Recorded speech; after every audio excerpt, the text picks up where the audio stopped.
이제는 싹 쓸어버리고 심판하고 다시 만들고, 이게 하나님 뜻이 아니에요. 사랑하는 이들을 돌이켜야 되는데 어떻게 하면 돌릴 것인가. 그래서 하나님이 선택한 게 아브라함인데, 이 아브라함은 누구냐? 아브라함은요, 모델이에요. 모델은 그 사람이 입은 옷을 봐야 돼요. 근데 우리는 뭘 보죠? 아브라함이라고 하는 개인을 볼 게 아니고 아브라함이 입은 옷을 봐야 돼요. 무슨 모델이에요? 복의 모델이에요. 그래서 하나님께서 아브라함을 부르시죠. 아브라함을 부르실 때 여호와께서 아브라함에게 이르시되 너는 너의 고향과 친척과 아버지의 집을 떠나 내가 네게 보여줄 땅으로 가라. 2절, 내가 너로 큰 민족을 이루고. 1절과 2절 사이에 영어 성경에는 그러므로가 있어요. 근데 지금 한글 성경에는 그러므로가 빠져 있어요. 근데 빠져 있어도 우리가 이해할 수 있죠. 자, 가라, 떠나라, 가라. 내 본토 친척 아비 집을 떠나라. 그리고 내가 지시할 땅으로 가라. 그러면 내가 내게 복을 준다. 복 얘기를 하고 있어요. 자, 그럼 뭐가 달라졌죠? 여기서는 먼저 복을 주어 놓고 지키면 너희 거고 못 지키면 뺏겨. 근데 지금은 먼저 믿고 먼저 순종해. 그러면 내가 복을 줄게. 결론적으로 말하면요, 창세기 22장에서 아들을 바치니까 하나님이 감동을 받으시고 내가 이제야 내가 나를 사랑하는 줄 알겠다. 내가 이제부터 복을 주마. 이렇게 말씀하세요. 예수님도 먼저 복을 주시고 난 다음에 믿어. 이렇게 복을 줄 테니까 믿어. 그래야 되는데 우리 먼저 뭐예요? 먼저 믿어라. 그럼 천국이 너 있거든. 천국을 먼저 주고서 믿어라 그러면 우리가 잘 믿을 것 같아요. 근데 하나님 아니다. 이제 안 속는다. 이제.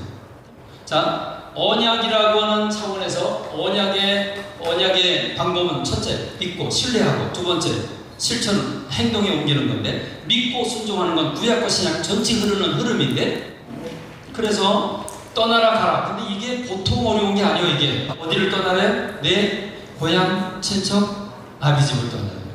자꾸 목회하면서 상처받는 게 뭐냐면, 세상 살거 다 살다가 어느 날 그 직장 내려놓고 오니까 다 내려놨다고 내려놓고 뭐 이러는데, 우리는 처음부터 내려놨는데 서울대학 나오고 큰 회사 차리다가 딱 사표 내고 그러 나와서 하면 내려놓음, 이게 되는 건데, 우린 처음부터 다 내려놔가지고 내려놓을 게 없어. 이제 내려놓고 어느 날 갑자기 하나님께서 나타나셔가지고 내가 너한테 복 줄 테니까 너 아버지 버려, 너 고향 버려, 무조건 남 믿고 따라와. 근데 어딜 가래요? 이게 죽는 데 갈지 사는 데 갈지 몰라요. 어디로 갈지 모르지만 너는 네 인생을 나한테 맡겨라는 얘기거든요. 네가 지금 좋아하는 거, 안정적인 거 버리고 그러면 나한테 무조건 오라는 거거든요. 교인들 보고 교회 진다고 건축금 내라 그러면 내빼고 도망가는 게 현실인데, 애비를 버리고 어디로 갈지 모르는데, 사지 갈지 모르는데, 아프리카 보낼지도 모르는데 오라 그러면 오겠냐, 가겠냐. 예수님께서 마태복음 16장 24절에서 이렇게 말씀하셨어요. 아무든지 나를 따라오려거든 자기를 부인하고 그 다음에 자기 십자가를 져라. 그리고 나를 따라라.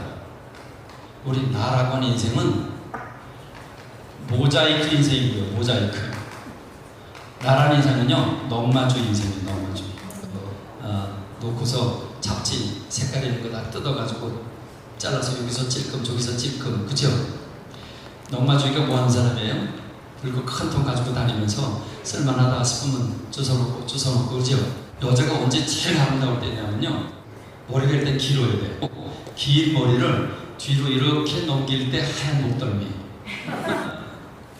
고등학교 3학년 때 예비고사 치르고 난 다음에 국어 선생님이 이 여자가 진짜 어째 이쁜 줄 아니? 여자는 긴 머리를 뒤로 탁 넘길 때 그 하얀 목덜미가 정말 환상적으로 이뻐. 그게 뇌리에 딱 배겼어요. 그러니까 이건 누구 생각이에요? 고3 선생님 생각이에요. 그건 내 생각 아니에요.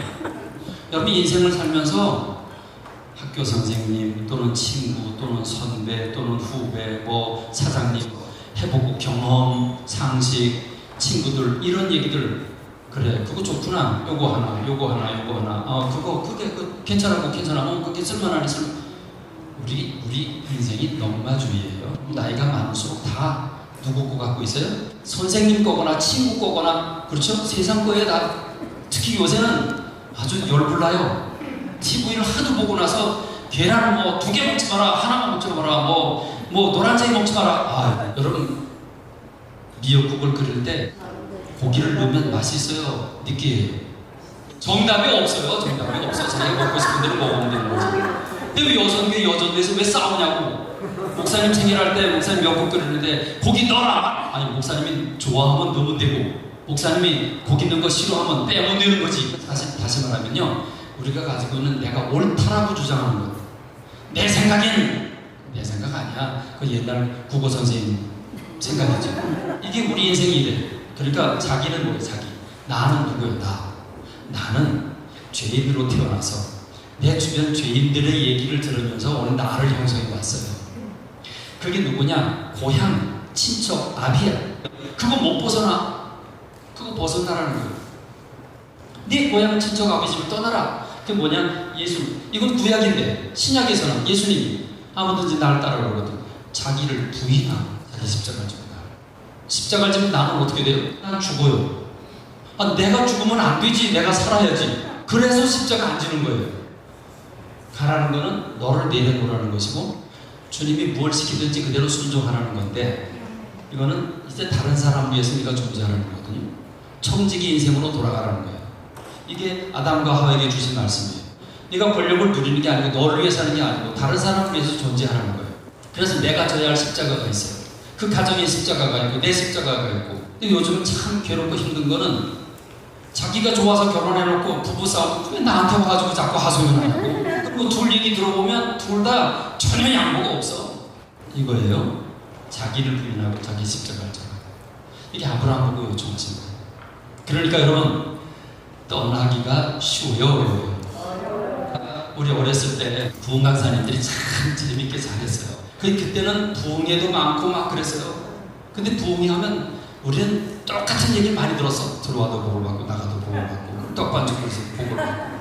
그리고 또 이제 대명사가 또 18번지가 또 뭐냐? 아브라함이 순종을 잘해서 복을 받았습니다. 순종하라고. 아브라함 믿음의 조상이라고 천만의 말씀, 만만의 말씀이에요. 딱 한 번 순종해서 언제 아들 드릴 때, 여러분 사람 같으면요 아브라함 버려도 벌써 12번 버렸어요. 여러분 결론부터 얘기할게요. 믿음이 없었어요. 자, 이렇게 생각하면 돼요. 하나님께서 어떤 사람을 주로 들어 쓰시냐면 능력 없고 약하고 무능한 사람을 들어서 능력이 있는 사람을 부끄럽게 하시는 분이 하나님이세요. 자, 그리고 여러분 우리 학교 다닐 때 규율부장은 누구를 뽑아요? 첫째, 공부 못하고. 둘째, 주목자수. 누구를 들어야 모델이 되겠어요? 엉망진창인 거, 그 개천에 있는 거, 그거 끄집어내가지고 용을 만들어야 이게 모델이 되지. 그게 아브라함이에요. 우상의 소굴 속에 빠졌던 사람. 아버지가 목가 개념을 깎아가지고 이방신전에 팔아먹고 사는 사람. 여러분 옛날에 이방신전이라는 게 고린도 그 신전 또는 파르테논 신전, 아테네 신전, 그게 다 뭐 하는 게냐면 그 안에 여자 사제들이 있어가지고 그 신전에 가서 제사를 드리면 이구 순서로 하는 게 있어요. 그거는 여자 사제들하고 동침을 해야 돼요. 바알은 남성신이고 아세라는 여성신인데, 그러니까 풍요를 맺는 농사 시절에 농사했을 때 문화는 열매를 맺어야 되는데 열매는 어떻게 맺어요? 그러니까 남신과 여신이 만나야 돼요. 그래서 제사 드리고 여자 사제들과 더불어 성행위를 해야 그 해 농사가 잘 된다고 생각하는 거예요. 그러니까 여러분 파르테논 신전 뭐 무슨 신전 할 것 없이 신전 주변에는 여사제들이 고린도만 해도 1000여 명이 있었다는 거예요.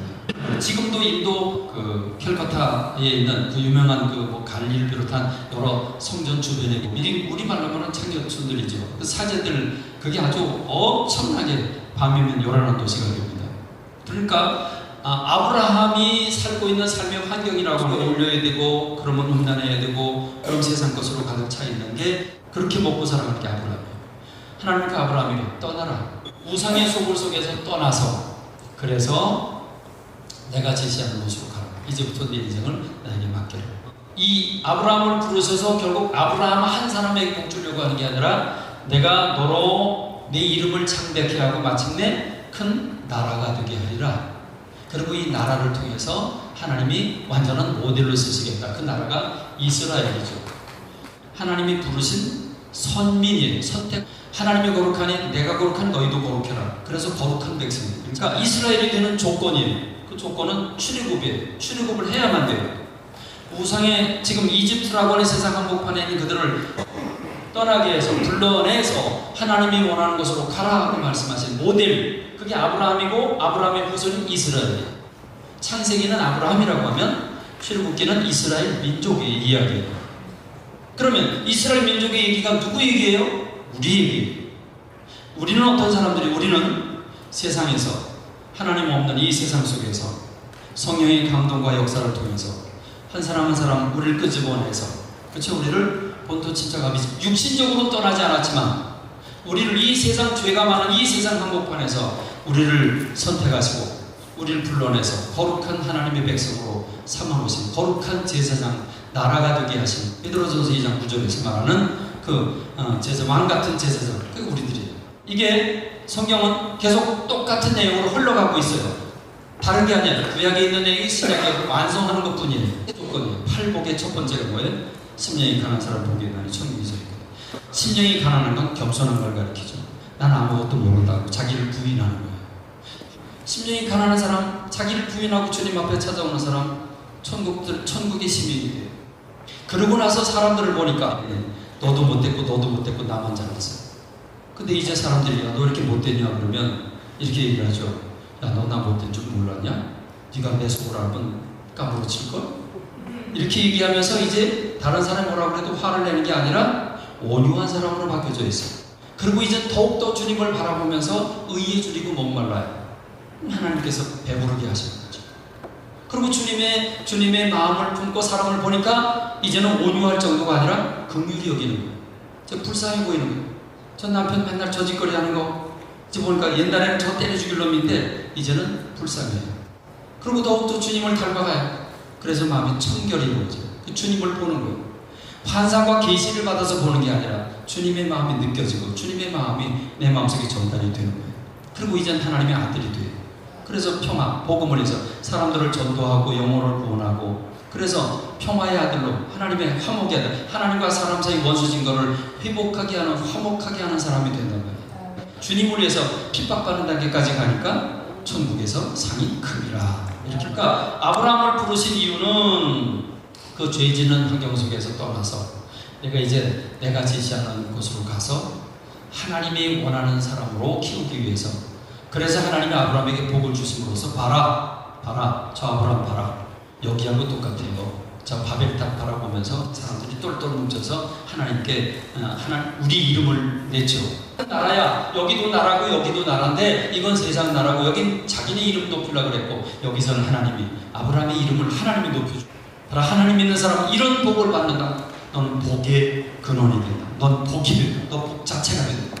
그래서 너를 축복하는 자에게 내가 축복하고 너를 저주하는 자에게 내가 저주하고. 네. 그러면 아브라함이 그렇게 복의 모델이 되기까지 시간이 길었겠죠. 그러니까 목사님들, 사모님들 보고 박심하지 마십시오. 그게 그렇게 빨리 변화되지 않아요, 사람이. 그래서 우리가 가끔 종자론을 얘기하거든요. 안 바뀔 때는 저건 종자가 아닌가 봐. 가끔 그렇게 얘기하는데 금방 안 바뀌어요. 아브라함도 이게 몇 년 걸렸는데요. 자, 4절 나가죠. 이에 아브라함이 여호와의 말씀을 따라갔고 롯도 그와 함께 갔으며 아브라함이 하란으로 떠날 때 75세였더라. 여러분, 우리가 성경 해석은요 잘해야 돼요. 본론부터 말하면 순종했다는 얘기지 처음부터 순종했다는 얘기는 아니에요. 자, 처음부터 순종 안 한 게 뭐냐? 첫 번째 증거가 뭐냐면 롯도 그와 함께 갔으며, 일가 친척 아비집을 떠나라고 했잖아요. 그럼 롯은 누구예요? 자기 조카예요. 데려가지 말았어야 되죠. 팬이 생하니까 애비도 없으니까 그냥 너 나 따라와라. 그러고 데려간 거예요. 그랬더니 나중에 골머리 썩였죠. 그렇죠? 그러니까 불순종했어요. 그 다음에 75세라는 게 굉장히 기가 막힌 단어인데요. 자, 5절 다 같이 시작.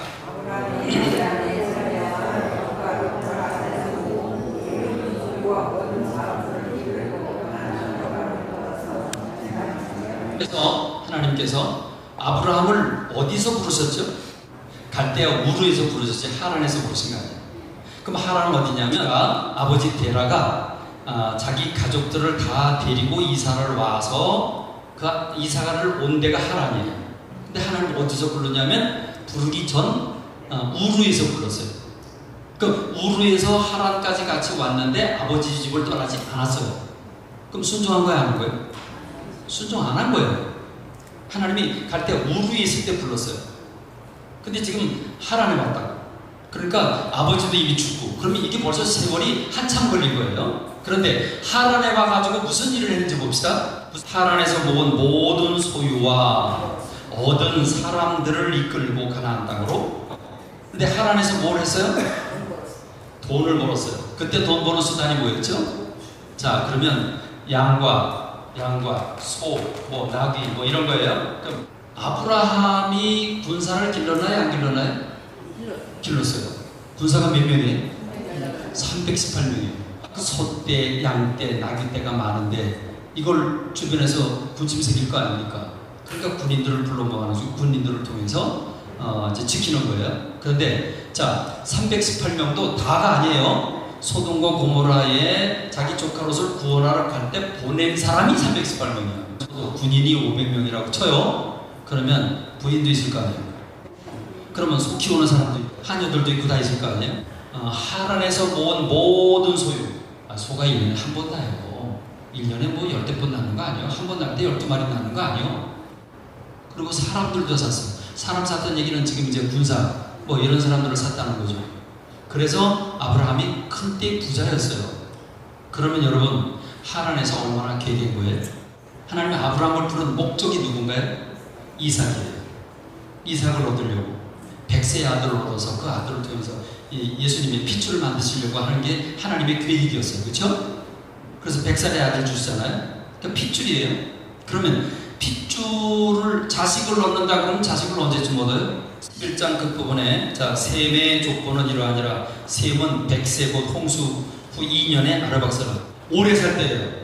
500살, 뭐 700살, 900살 이렇게 살 때예요. 그렇게 살 때니까 이때도 아기를 낳을 수 있는 거죠. 근데 그 다음에 보면 아르박사스를 낳으며 500년을 지내며 자녀를 낳았으며. 그런데 노아를 기점으로 해서 하나님의 인간의 수명을 120년으로 제한하셨죠.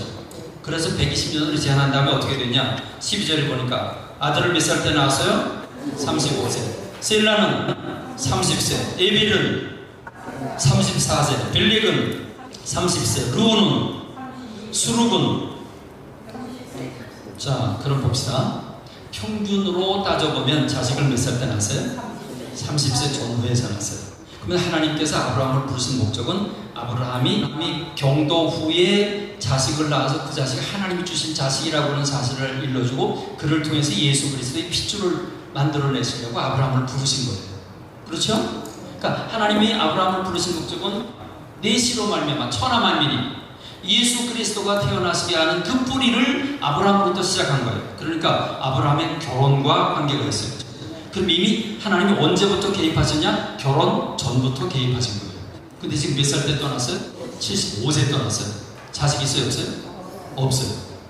그럼 여러분 30세 전후에서 부르는데 지금 75세라 그러면 이미 몇 살을 뺑뺑이신 거예요? 45년을 민기적거린 거예요. 그러니까 순종했어요? 안 했어요? 안 한 거예요. 그러니까 이 45년 안에는 하란에서 많은 재산을 모으고 사람도 사고. 그럼 사람 한 사람 종 하나 사는 게 군사 하나 사는 게 돈이 적겠어요? 그렇죠? 사람 생명을 걸고 싸우는 사람인데 그래 많은 돈을 들이고 사람을 구했을 거란 말이죠. 그러면 여러분 이게 1, 2년 걸려 10년, 20년 걸려서 될 일이 아니라는 거죠. 그러니까 하나님께서 아브라함을 부르시는데 결혼 전에 부르셔서 아브라함이 순종하고 마침내 떠나간 게 몇 년이냐? 75세였더라. 하나님이 이렇게 말씀하시는 거예요. 야 이놈아, 네가 내 속을 얼마나 썩이는 줄 알아? 갈 때 타다가 안 가고, 갈 때 타다가 안 가고, 안 가고, 안 가고, 안 가다가 마침내 떠나간 게 몇 살인 줄 알아? 내가 잊어먹지도 않아. 75세. 이게 하나님의 말씀이에요. 우리가 상상의 나래를 펼치잖아요. 펼칠 때 사실 뭐 어디로 갈지 몰라요. 우리 이제 설교하다 보면 그 유혹을 받게 되는 게 우리들인데 어쨌든 이제 총체적으로 앞뒤 전후를 다 살펴서 신약 구약 숲을 보면서 전개해 나가면 그러면 비교적 좀 안전하지 않겠냐 그런 생각을 하는 거고요. 제가 그래서 지금도 여러 가지 사례를 말씀드리는 거예요. 예. 아브라함이 순종을 잘해서 복을 받았다. 맞아요. 순종 잘해서 복을 받았어요. 근데 순종은 계속 잘한 게 아니고 마지막 한 번 잘한 거예요. 그 전까지 사실은 계속 불순종이고요. 불순종 정도가 아니라 우리들하고 똑같아요. 그래서 위로가 돼요. 성경에 다윗이 그게 못된 짓도 하고 그러니까 우리도 위로가 되고요. 제가 제일 큰 위로가 된 건 베드로예요. 베드로가 3번씩이나 부인하고 그러고 주님 앞에 들어 쓰임 받잖아요. 그러니까 똑똑한 사람만 불렀으면 뭐 우리 같은 사람 불렀으니 받겠어요. 저는 목사가 안 됐으면 술꾼이 됐을 거라고 저는 확신을 해요. 우리 어머님이 저를 낳고 잡순 게 양조장에서 나오는 술찌개기. 그거 달짝지근하잖아요. 술찌개기. 그걸 주로 잡수셨대요. 그러니까 제가 목사가 안 됐으면 아마 술꾼이 되지 않았을까. 세상이 더 혼란스러울까봐 하나님 저를 부르신 게 아니에요.